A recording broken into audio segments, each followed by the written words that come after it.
Bien, pues la Comisión de Salud del Senado aprobó la idea de legislar la ley corta de ISAPRES. Esto ocurrió por unanimidad. Es un paso importante para dar respuesta al fallo de la Corte Suprema. Queremos hablar de este tema y también, por supuesto, del tema de la ley de usurpaciones y el veto presidencial. Estamos con el senador de RN, Francisco Chaguán, quien es miembro del Senado. Y también déjeme decirle adicionalmente a esto, ¿qué ha ocurrido con esta ley corta? Lo que se está pidiendo básicamente es una prórroga a este fallo de la Corte Suprema para que efectivamente se pueda pagar luego de que la Corte determinara que se debe volver y congelar la tabla de factores. Esto no significa que necesariamente los parlamentarios estén de acuerdo con la iniciativa del Ejecutivo, con la ley corta de ISAPRES, sino que lo que esperan ellos es básicamente aprobar esta iniciativa para que los parlamentarios de Chile Vamos puedan de alguna manera esperar, por supuesto, las indicaciones que el Ejecutivo ingrese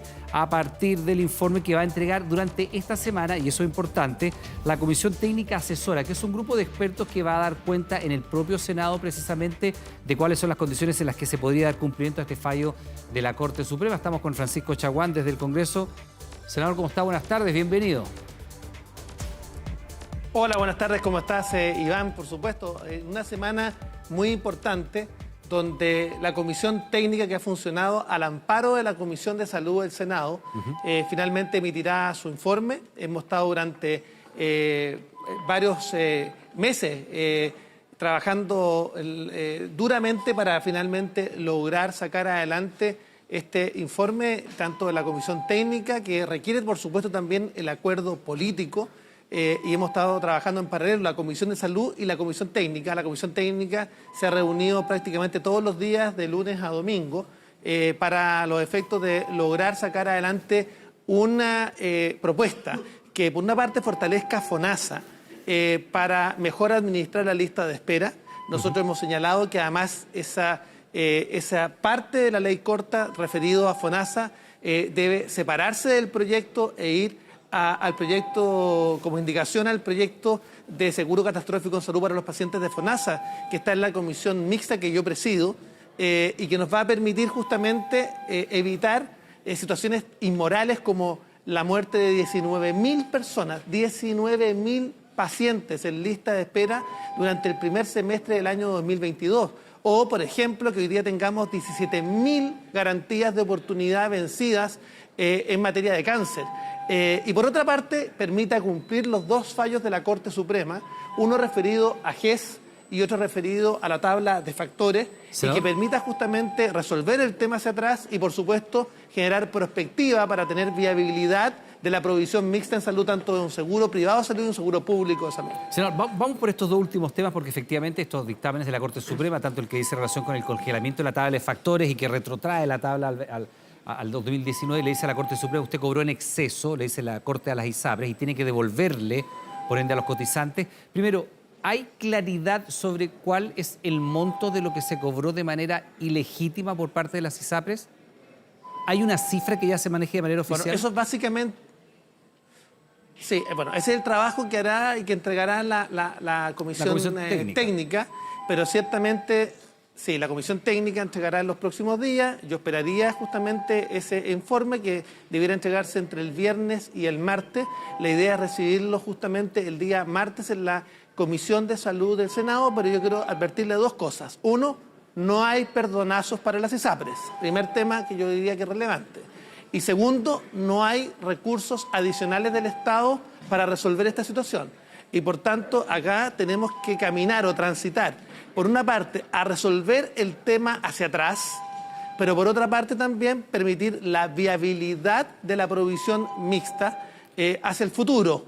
Y ahí hay una serie de propuestas que están trabajando desde el interior de la comisión técnica, que, vuelvo a insistir, convocada por el Senado para lograr sacar adelante justamente aquello. Y yo quiero dar certeza y tranquilidad de que los acuerdos son amplios, están prácticamente todos los actores trabajando, FONASA, está trabajando la Asociación de Aseguradores, están trabajando los distintos centros de estudio para los efectos de dar una fórmula que permita cumplir los fallos a cabalidad Y segundo, asegurar la certeza para los pacientes del seguro privado de salud. Yo creo que acá es muy importante sostener lo siguiente, que si es que no se toma en serio esto por parte del gobierno, y eso es parte también de la interpelación que nosotros hacemos al gobierno para que patrocine justamente una reforma a la salud, que va a ser parte de las propuestas del comité técnico, vamos a tener una quiebra sistémica. Y eso yo diría que es un tema complejo, sobre todo considerando que hay 5 millones de chilenos que hoy día son afiliados a FONASA, que se atienden en las clínicas privadas que pudieran eventualmente quebrar si es que no hay una solución patrocinada por el Ejecutivo, debido a que estas materias de seguridad social requieren patrocinio exclusivo del Ejecutivo. Ya, senador, lo que pasa es que sí, usted dice que hay que esperar el informe de la Comisión Técnica y evidentemente es eso lo que va a ocurrir durante la semana. Ustedes los van a recibir en sesión en la Comisión de Salud que usted preside naturalmente para tener la data, pero es que han circulado algunas informaciones que dan cuenta que solamente por el concepto de la tabla de factores sería más de 1.400 millones de dólares. Si uno le suma a eso lo que se ha cobrado de manera también, de acuerdo a la Corte Suprema, ilegítima por la prima GES, es decir, las ISAPRES primero se dieron cuenta que no podían seguir de manera unilateral subiéndole el plan a los afiliados, ¿verdad? Eso es una cuestión porque se judicializó. Luego la Corte Suprema les dice, en las Cortes de Apelaciones eso se ganaron todos los recursos, la ISAPRES no ganó ningún recurso. Luego la Suprema le dice, no solo eso, si usted tiene que retrotraer la tabla de factores al 2019 y ahí hay 1.400 millones de dólares. Y adicionalmente, en un nuevo fallo la Corte Suprema dice, lo que usted está cobrando de prima GES, los reajustes que cobró de prima GES, en el fondo lo que está haciendo es hacer caja porque no podía hacer caja con estos otros dos elementos y ahí hay otro dinero más que las ISAPRES debieran devolver. Y lo que han dicho las ISAPRES, bueno, en estas condiciones estamos al borde de la quiebra. Por eso le pregunto, y por eso es tan relevante, si eso es solamente una amenaza de las ISAPRES en su defensa corporativa o si efectivamente hay un riesgo de quiebra de una o más ISAPRES o que pudiera darse una quiebra incluso, si usted quiere, de alguna manera, del sistema en su conjunto. O sea, primero señalar que efectivamente estamos en riesgo de una quiebra sistémica. Y estamos en un problema de una quiebra sistémica, fundamentalmente, primero, del sistema de seguro privado, básicamente por lo que dice relación por la mutualización del riesgo, y por otra parte, lo que dice relación con la deuda que hoy día las ISAPRES deben fundamentalmente a las clínicas privadas. Deuda que además tienen también FONASA. Entonces, hoy día las clínicas privadas, y particularmente estoy hablando de las pequeñas, de aquellas ubicadas en regiones, de aquellas donde se atienden los pacientes de FONASA por el modelo libre elección, efectivamente están en riesgo, básicamente porque acá hay una deuda que se tiene con las clínicas privadas desde FONASA, particularmente por las atenciones por COVID-19 en gran medida o por la compra de servicios a terceros y por otra parte también que le adeudan las propias ISAPRES. Por otra parte, nosotros hemos sido categóricos en que acá había que terminar. De hecho, yo soy autor de muchas iniciativas desde hace muchos años y como presidente de la Comisión de Salud durante el año pasado intenté justamente que se pusiera en tabla los proyectos que buscaban terminar con las alzas unilaterales de los planes de salud, cuestión que finalmente lo logramos resolver a través de una ley. Segundo, los temas que dicen relación con las tablas de factores, también las preexistencias, que es un tema también no menor, que en su momento logramos salvarla durante el periodo que duró la crisis del COVID-19, básicamente por una gestión que hicimos junto con Carolina Goich, con la Superintendencia de Salud, que permitió justamente congelar en su momento planes, el precio de los planes y también resolver la situación de las preexistencias. Hoy día se requiere más que nunca entender que el seguro privado de salud requiere también certezas para sus afiliados para que pueda transitar en el largo plazo. Y esto se da en medio también de una fuga de afiliados, particularmente del mundo del seguro privado de salud a FONASA, particularmente jóvenes profesionales que están justamente migrando a FONASA, y a ello también hay que sumar el aumento fundamentalmente de las tasas de cesantía que han llegado justamente a un umbral del 9%. No, y adicionalmente, entonces, perdón, el escenario es muy complejo. Senador, perdón, es que adicionalmente ya hay algunas ISAPRES que están teniendo convenios que no funcionan con algunas clínicas. Eso lo han reportado innumerables pacientes que dicen que van a la clínica, piden un bono para ser atendido y en la clínica dicen, bueno, ¿sabe qué? Ya no tenemos el convenio con la ISAPRE A, tiene que usted pagar de manera particular y ver después si se lo reembolsan. O sea, en la práctica hay una prestación que no se está realizando. Si no me equivoco, senador, y corríjame en esto y veamos las fechas, el fallo de la Corte Suprema también establece un periodo de tiempo en el cual la ISAPRE tiene que pagar lo que le debe ser a los afiliados, y esto, si no me equivoco, debe ser noviembre o diciembre. Entonces, también con esta ley corta lo que se está buscando es una suerte de, yo no voy a decir chutear la pelota, porque en el fondo es tirar el problema para más adelante. Las ISAPRE tienen que devolver este dinero. Las estimaciones hablan de 1.400 millones de dólares que se le tienen que reembolsar a los pacientes, a los afiliados en este caso.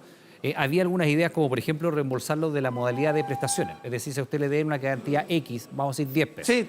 Y que se lo reembolsaran con prestaciones o que se lo reembolsaran con bajas en el plan. Y no puede ser así. El fallo de la Corte Suprema dice que es plata mala vida y que tiene que ser devuelta. El plazo era diciembre, es noviembre, se está pidiendo un plazo de extra de tiempo. ¿Qué es lo que está ocurriendo con eso? A ver, primero señalar que todas estas materias son de iniciativa exclusiva del gobierno. Hasta ahora el gobierno, finalmente, para poder resolver los temas estructurales que tenían finalmente los abusos del sistema privado de salud, que lo pusimos en tabla reiteradamente, el gobierno esperó primero un plebiscito, luego esperó para avanzar en un seguro único de salud, para buscar justamente terminar con el seguro privado de salud. Lo dijo el propio Camilo Cid, el director de FONASA, en algún minuto. Nosotros creemos que tiene que convivir un seguro privado de salud y un seguro público de salud. Somos partidarios de fortalecer el seguro público de salud justamente para poder administrar de mejor manera la lista de espera. Recordar que yo presido la comisión mixta a cargo del seguro catastrófico de salud para los pacientes de FONASA, justamente porque los senadores oficialistas votaron en contra de una herramienta para administrar de mejor manera la lista de espera, esperando que tuvieran ellos la posibilidad de avanzar en un seguro único de salud. Se dieron cuenta finalmente que esos votos no están. Pero, senador, yo le preguntaba, ¿se le está pidiendo más? Es provisión mixta, vale decir. Senador, perdón. Sí, ahora voy. Es que le preguntaba por el plazo. La ISAPRE tiene que pagar dentro del plazo que establece la Corte Suprema. ¿Se le está pidiendo un perdonazo, chutear la pelota, darle un plazo adicional? ¿Qué es lo que está pasando con eso? No, ni un perdonazo, ni plazo adicional, nada por el estilo, sino básicamente frente a la ausencia finalmente de voluntad del gobierno para sacar adelante una propuesta que se pueda hacer cargo de resolver el problema. Finalmente lo que ha hecho la Superintendencia de Salud es pedir un aumento de plazo, porque esto tiene que hacerse vía una modificación legal. Quien ha tomado el toro por las astas ha sido justamente la Comisión de Salud del Senado. Y hemos trabajado mano a mano con Juan Luis Castro y con los técnicos, particularmente Emilio Santelices, representando a nuestro sector, y por otra parte Cristóbal Cuadrado, representando justamente al oficialismo, para lograr sacar adelante una solución técnica, también trabajando de la mano con el Ministerio de Salud. Es por eso que el superintendente de Salud, hace pocos días atrás, pidió un plazo adicional para el cumplimiento de los dos fallos. Vuelvo a insistir, no hay perdonazo, simplemente porque esto tiene que pasar por el Senado y por la Cámara de Diputados. Y era necesario justamente que el Comité Técnico trabajara en una solución que pudiera cumplir los fallos de la Corte Suprema y, por otra parte, asegurar la provisión mixta en salud, tanto para los pacientes de FONASA y los pacientes de la ISAPRE. Nosotros hemos dicho además, y esto es parte del emplazamiento que hemos hecho al gobierno, es que tiene que haber un plan, tiene que haber una reforma que esté encaminada a un plan garantizado universal que sea espejo para los pacientes de FONASA y para los pacientes de la ISAPRE. Y espero que el gobierno, una vez que se tenga justamente este informe del Comité Técnico, patrocine y le ponga urgencia. En el día de hoy lo que hemos hecho es un voto de confianza. Hemos aprobado una ley corta, un texto de ley corta que es absolutamente insuficiente, que no resuelve el problema, pero que nos permite establecer un plazo de indicaciones acotado. Se estableció un plazo de indicaciones para la semana del 20 de octubre, y básicamente lo que tiene que hacer el gobierno, una vez que salga el informe del Comité Técnico, presentar las indicaciones que son iniciativa exclusiva del gobierno, del Ministerio de Salud, para lograr sacar adelante justamente la crisis sistémica y que pudiera efectivamente generar una situación dramática desde el punto de vista del aumento de la lista de espera si es que no se resuelva favorablemente. Senador, se nos va el tiempo, pero no puedo dejar de preguntarle también por el veto que ha introducido el gobierno a propósito de la ley de usurpaciones. Mire, antes de hacerle la pregunta, quiero que escuchemos las declaraciones de la ministra Toá sobre si puede haber usurpaciones que sean pacíficas o no violentas. Escuchemos lo que dijo la ministra y le planteo después una interrogante al respecto. El Ejecutivo veta, lo hace porque el proyecto que ha sido despachado por el Congreso genera de parte del Gobierno objeciones profundas y preocupaciones que hacen ocupar este instrumento constitucional. Ese debate, para ser fructífero y para traducirse en información a la ciudadanía, debe fundarse en los datos concretos y no en levantar fantasmas, no en generar confusión. El concepto de usurpación no violenta no lo inventó el gobierno, está en la ley. Está en la ley antigua que se quiso reemplazar y está en la ley que despachó el Congreso. Ese proyecto establece el concepto de usurpación no violenta. Efectivamente, llamarla pacífica no es el concepto correcto. Si alguna vez ocupamos ese término, yo personalmente a lo que me refería era la usurpación no violenta. Ya, aclarado ese punto, no hay usurpaciones que puedan ser pacíficas, pero también, evidentemente, como en todos los delitos, senador, es muy distinto el hurto, el robo con sorpresa, que el robo con fuerza o el robo con violencia. Yo a usted le puedo robar el celular sin que usted se dé cuenta o le puedo disparar para robarle el celular, para hacerlo muy gráficamente. Y hay una gradación naturalmente del delito. Lo que dice el gobierno, ya, ok, usurpación pacífica no existe porque es una toma de un terreno, un predio, una casa, una propiedad. Pero hay usurpaciones no violentas. ¿Usted comparte el concepto de la usurpación no violenta? ¿Puede una usurpación ser no violenta?